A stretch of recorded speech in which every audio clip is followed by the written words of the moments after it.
On this day in history, we remember the remarkable individuals who shaped our world.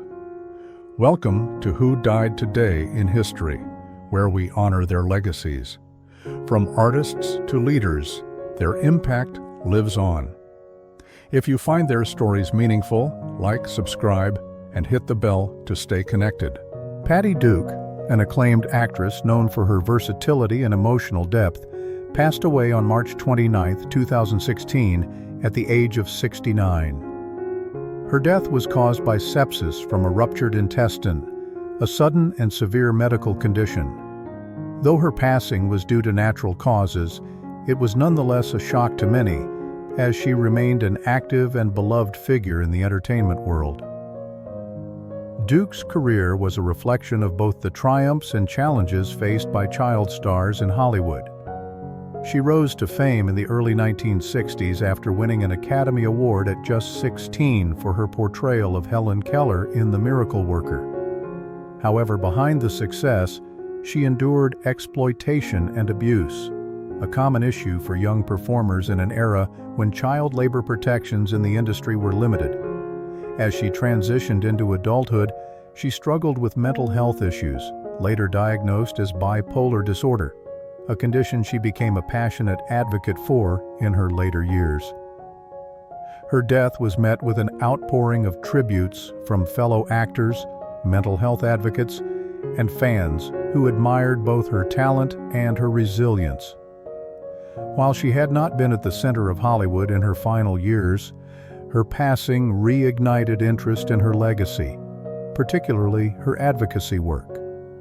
She had spent much of her later life educating the public about bipolar disorder, breaking down stigmas that had long surrounded mental health conversations in America. Duke's death serves as a reminder of how Hollywood can shape, and sometimes damage, its brightest stars. Her struggles with mental health and her courage in addressing them publicly reflected a larger shift in societal attitudes toward psychological well-being. The same industry that once neglected the mental and emotional needs of child actors had, by the time of her passing, begun to acknowledge and address these issues more openly, in part due to voices like hers. Her legacy endures in multiple ways, through her work on screen, her advocacy, and the countless lives she touched by speaking out about mental health. She is remembered through film retrospectives, biographies, and tributes from those she helped. Her story illustrates the power of resilience and the lasting impact one person can have by turning personal struggles into a mission to help others. Even in death, Patty Duke remains a symbol of survival, change, and the evolving conversation around mental health in the public sphere.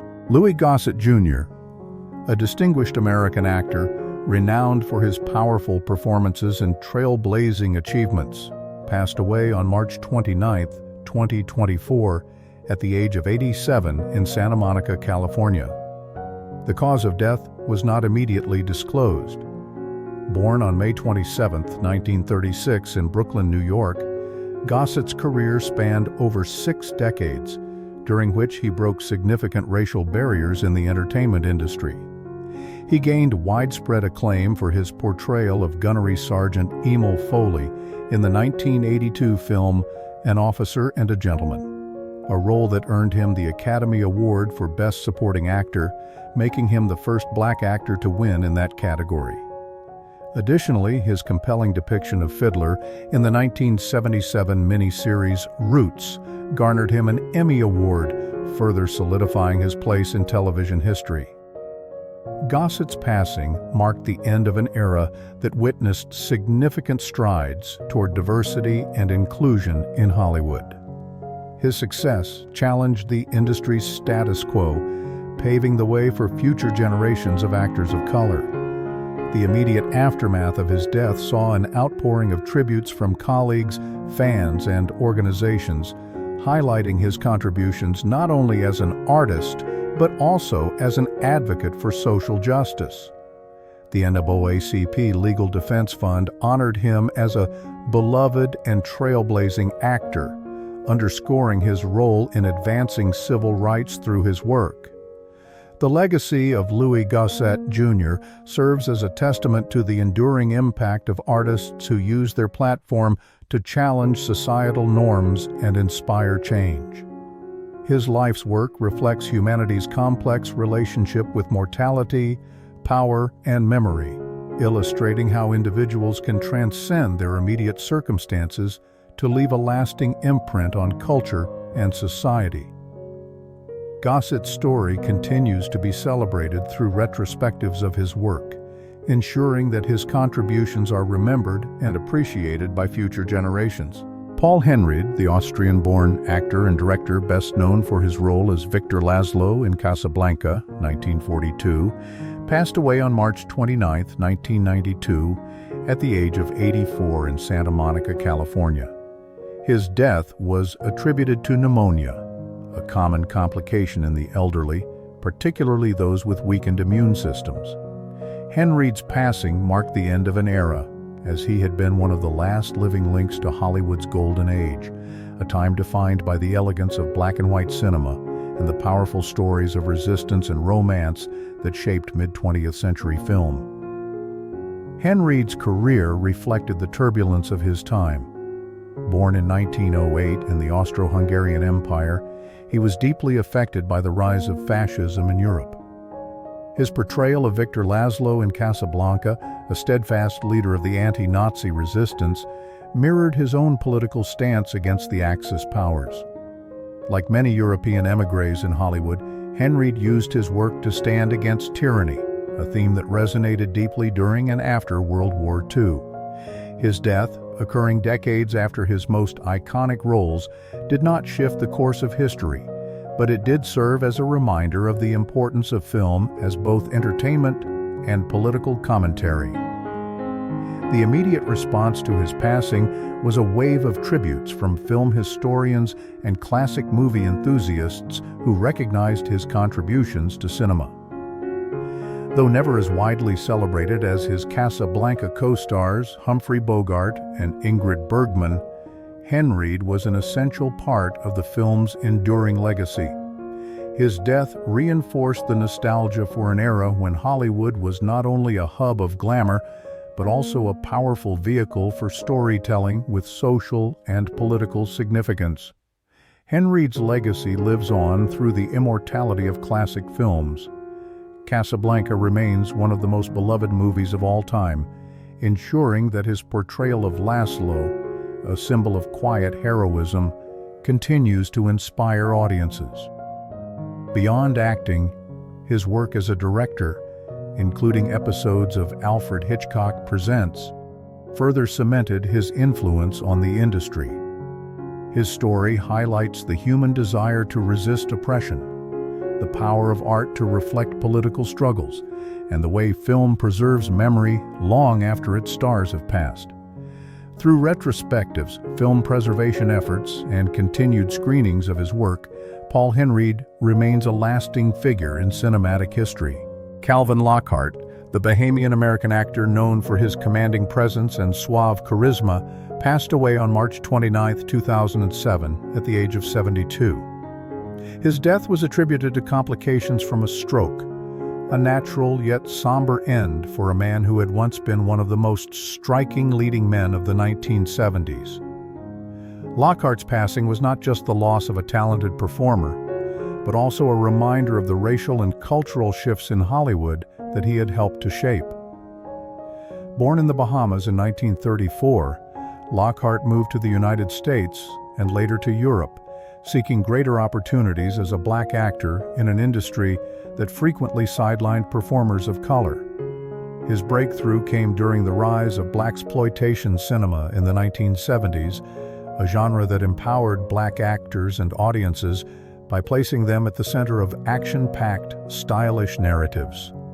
Films like Cotton Comes to Harlem, 1970, and Let's Do It Again, 1975, showcased his charisma and ability to play complex, commanding characters, while his turn in The Beast Must Die, 1974, added a unique presence to the horror genre.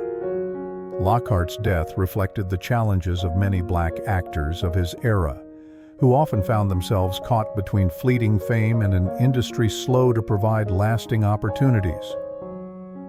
Unlike some of his contemporaries, who were able to transition into mainstream Hollywood success, Lockhart struggled with the limitations placed on black leading men, finding steadier work in television later in his career.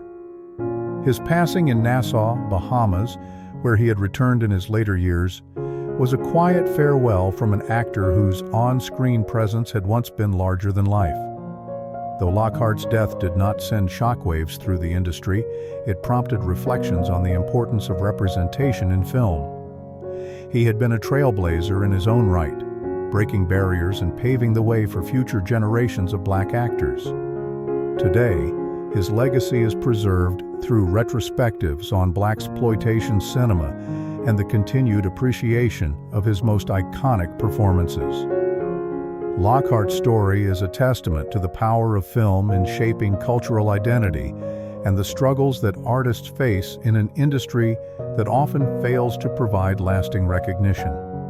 His life and career highlight the need for ongoing efforts to celebrate and sustain diverse voices in Hollywood, ensuring that actors like him are remembered not just for the roles they played, but for the barriers they helped break. Alan Merrill, best known as the co-writer and original performer of the hit song I Love Rock and Roll, passed away on March 29, 2020, at the age of 69 due to complications from COVID-19. His death came at a time when the world was grappling with the early, uncertain days of the global pandemic, making his passing not just a personal tragedy, but also a reflection of a historic and tumultuous moment.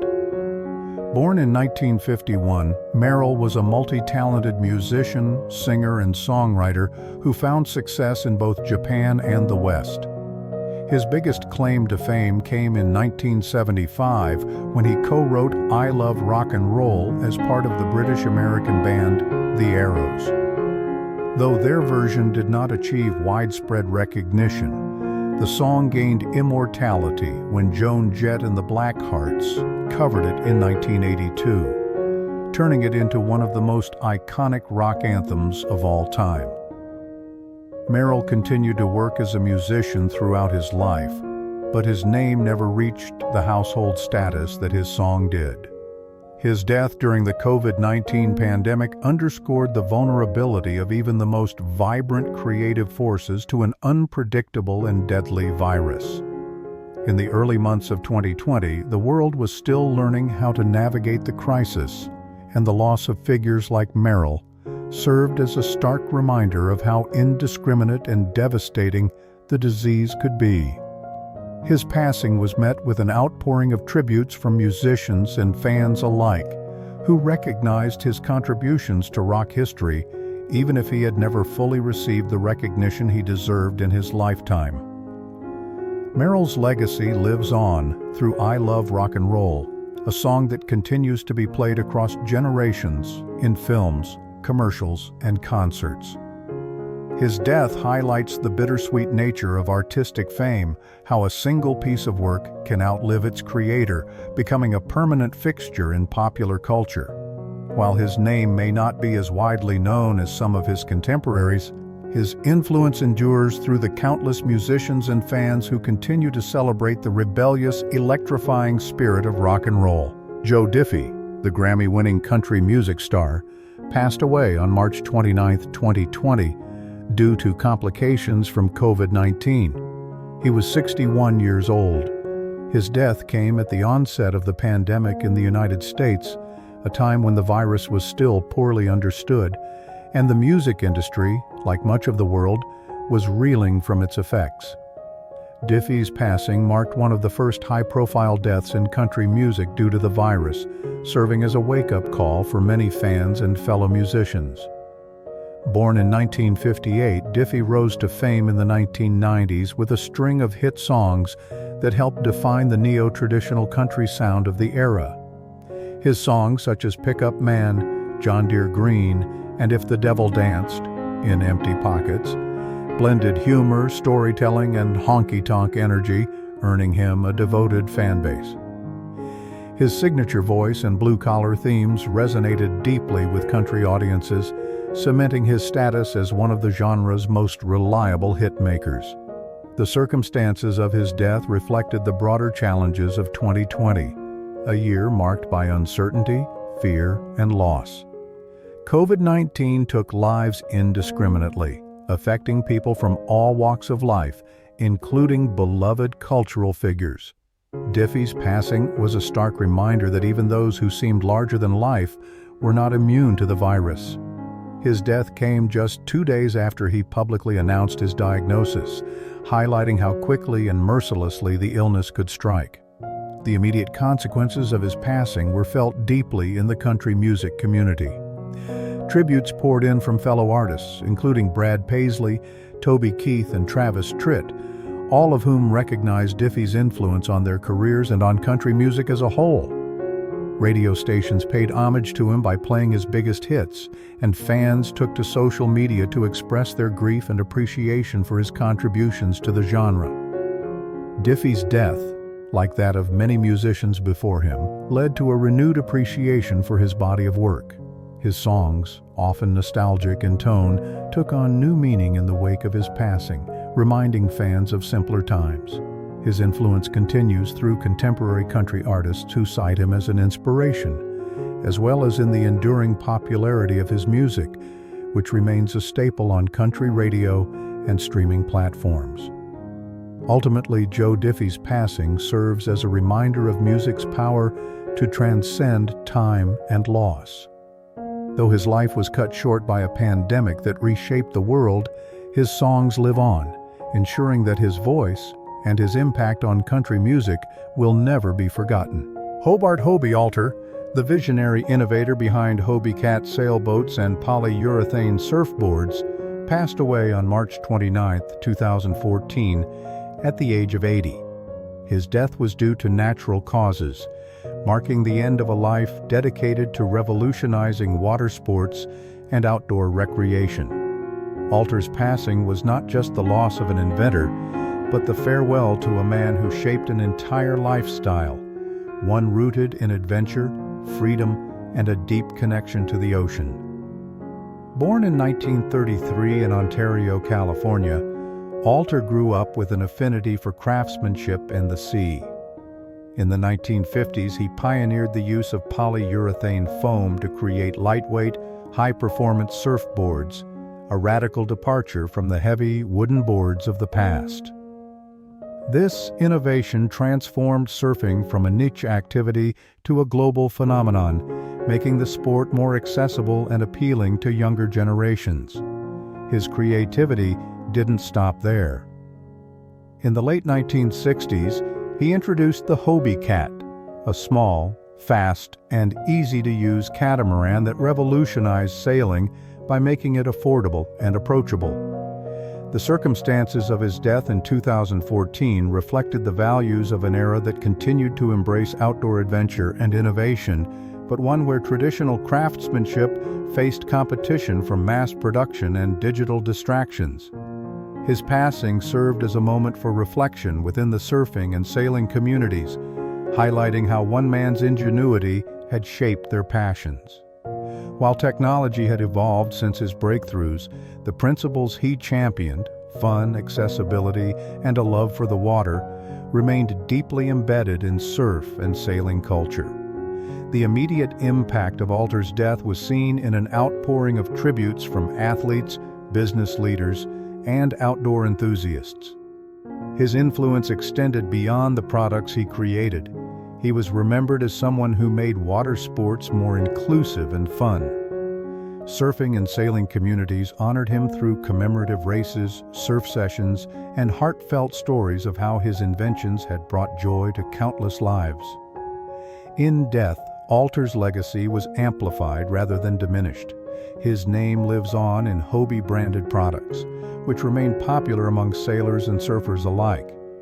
His contributions are also preserved in museums, documentaries, and historical accounts of surf culture's evolution. More importantly, his impact endures in the spirit of adventure that continues to draw people to the ocean. Andy Hallett, best known for his role as the charismatic and music-loving demon Lorne on Angel, passed away on March 29, 2009, at the age of 33 due to congestive heart failure. His death was a tragic reminder of the fragility of life, particularly for those who battle chronic illnesses. Diagnosed with a heart condition after Angel ended in 2004, Hallett spent his final years largely away from the public eye, fighting a health struggle that ultimately claimed his life far too soon. His passing reflected a harsh reality of the entertainment industry. Fame can be fleeting, and the physical toll of the profession is often underestimated. Though Angel had ended years before his death, Hallett remained beloved among fans of the Buffy the Vampire Slayer universe. His portrayal of Lorne, the friendly demon who read people's futures through song, was one of the show's most unique and well-received elements. His character's presence brought warmth and levity to Angel, offering a contrast to its often dark themes. The immediate consequences of Hallett's passing were felt most deeply in the Buffy fandom and by those who had worked closely with him.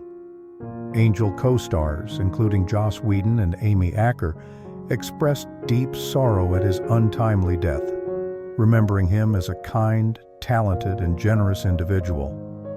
Though he never pursued a major acting career beyond Angel, his performance left an undeniable mark on the world of genre television. Hallett's death at a young age, following a prolonged illness, contributed to a sense of loss, not only for the individual but for the potential that remained unrealized. His musical talent and on-screen charisma suggested that he could have achieved even greater success had his health permitted it. However, in some ways, his early departure amplified his legend within the Buffy fandom. Much like other actors who passed before their time, his memory remains frozen in youth, forever tied to his most iconic role. His legacy endures through conventions, reruns, and the dedicated fan community that continues to celebrate his contributions. Unlike mainstream Hollywood figures who are immortalized through a vast body of work, Hallett's legacy is more intimate, cherished deeply by those who appreciated his unique presence on screen. His story reflects humanity's struggle with mortality, how we reconcile the premature loss of those who bring us joy, and the ways in which art allows their essence to live on. Through Angel, Andy Hallett remains forever the green-skinned, velvet-voiced entertainer whose charm and humor left an indelible impression on audiences. Jimmy McShane, the Northern Irish singer best known as the frontman of Baltimora, gained international fame in the 1980s with the hit song Tarzan Boy. Despite the song's massive success, McShane's career was short-lived, and his life was tragically cut short when he passed away on March 29, 1995, at the age of 37 due to complications from AIDS. His death was part of a broader tragedy that defined an era, one in which the HIV/AIDS epidemic claimed countless lives, particularly among those in the entertainment industry and LGBTQ+ community. McShane's death reflected the devastating impact of the AIDS crisis in the 1980s and 1990s, a time when stigma, fear, and misinformation ran rampant. While the medical community was making strides in understanding the disease, treatment options were still limited, and many public figures who contracted HIV faced discrimination and isolation. In McShane's case, after fading from the public eye following Tarzan Boy's success, he returned to his native Northern Ireland, where he battled the illness privately. The immediate consequences of his death were largely personal, affecting his family, friends, and those who had worked with him. While Tarzan Boy remained a well-loved song, McShane himself had already faded from mainstream recognition by the time of his passing. His death did not create the kind of shockwaves seen with other musicians of the era, but it did serve as yet another reminder of how the music world lost many talented individuals to the AIDS crisis before more effective treatments became widely available. In some ways, McShane's death added a layer of melancholy to his legacy. While Tarzan Boy remains a staple of 1980s pop culture, the man behind the song never received the sustained recognition he might have if his career had continued. Some fans later revisited his story with a new appreciation, recognizing him not just as a one-hit wonder, but as an artist who was part of a moment in musical history. McShane's legacy is largely tied to Tarzan Boy, which continues to be featured in movies, commercials, and nostalgic playlists. His story reflects how fame can be fleeting and how music often outlives the artist. His passing reminds us of the many lives lost to HIV/AIDS, the struggles of musicians who experience brief yet intense fame, and the ways in which songs become cultural artifacts even when their creators fade from memory. Through the lasting power of his music, Jimmy McShane remains a part of the vibrant, neon-colored spirit of the 1980s. Kenneth Edward Bailey, known professionally as Young Scooter, was an influential figure in the Atlanta hip-hop scene, renowned for his collaborations with artists like Future and Gucci Mane. Tragically, on March 28, 2025, his 39th birthday, Bailey died following a severe leg injury sustained while fleeing from police in Atlanta. The incident began when officers responded to a 911 call reporting gunfire and a woman being forcibly taken into a residence. Upon arrival at the scene, two men attempted to escape from the back of the house. Bailey sustained a severe leg injury while jumping over fences during the escape. He was transported to Grady Memorial Hospital, where he was later pronounced dead.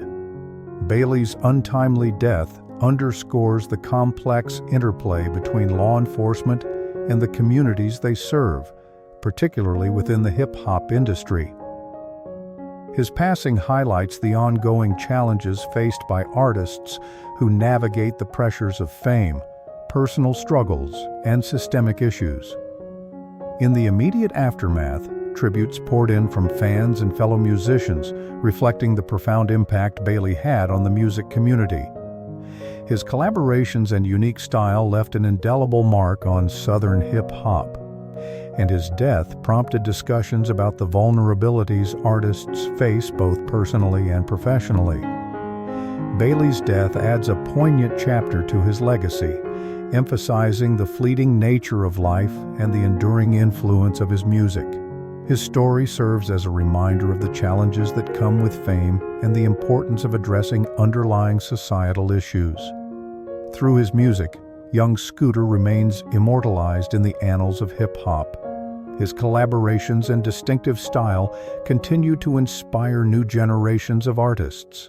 His life and untimely death serve as a testament to the complexities of the human experience, the impact of art, and the enduring nature of memory.